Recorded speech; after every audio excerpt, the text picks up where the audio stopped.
Hello one and all, my name is Ryan Bruce, my friends call me Fluff, and today on Riffs, Beards, and Gear, we're going to check out this beast, the Alta 100 Revision 2 from Headfirst.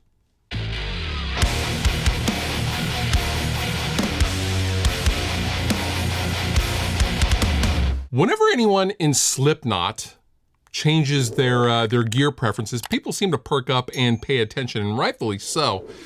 Recently, Jim Root started touring with Headfirst amplification Altas. And I think I am with most people I'd never heard of Headfirst before, and so I went to check them out. I liked what I heard.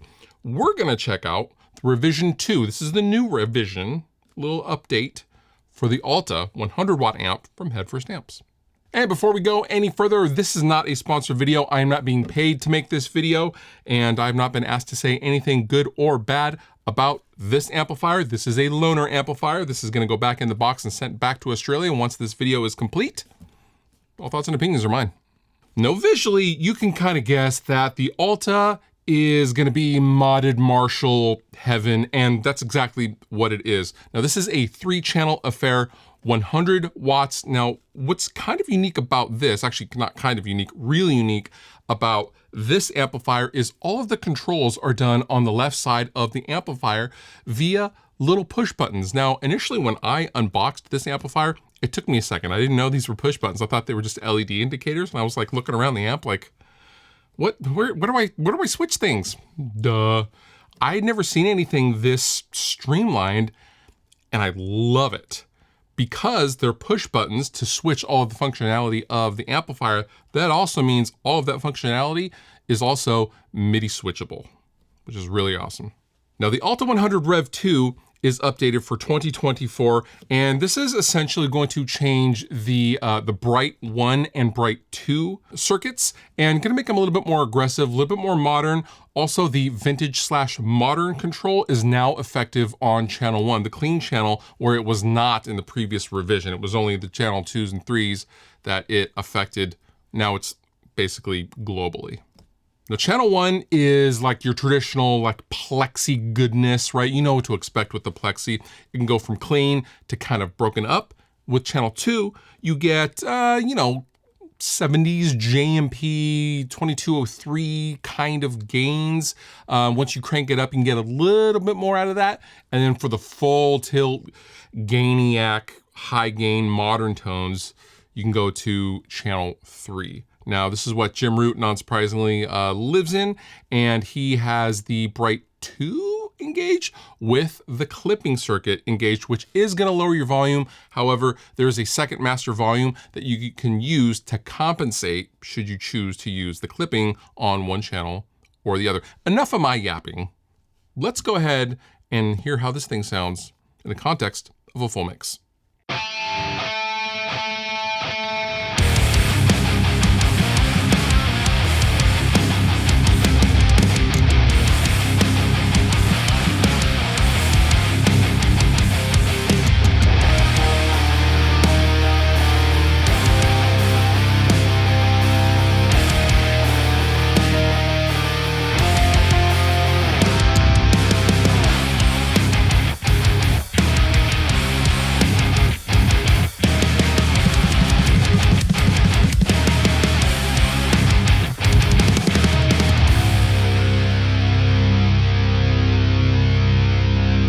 Now that we got the full mix out of the way, I'm going to switch to my Murphy Lab R9 Gibson Les Paul just to have something a little different instead of a detuned active pickup guitar like I had with the Jazzmaster. So I'm gonna go with a classic guitar with some classic tones, and I'm gonna do a bunch of cowboy chords and flip through the different modes and twist some knobs. Yeah, let's do a little bit of a playthrough, shall we?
So what do I think? Honestly, this amplifier has a ton of versatility, a lot of different tones in this amplifier. I like the response and the presence balance. Now the response control is gonna basically take care of your attack, and it can get rounder or it can get sharper, and you can then kind of fine tune that with the presence control. I love that, and I found myself kind of really spending the most amount of time with those controls. Honestly, you can get a lot of different tones out of just the left side of the amplifier. And I love that. You find your bass tone with the traditional tone settings, and then you just kind of tweak away on the left side, and you're off to the races. Pretty cool. I'll link down below in the description if you would like to check out more information on all things Headfirst. And with that, you've been wonderful. I've been Fluff. Thank you so much for watching. I'll see you next time.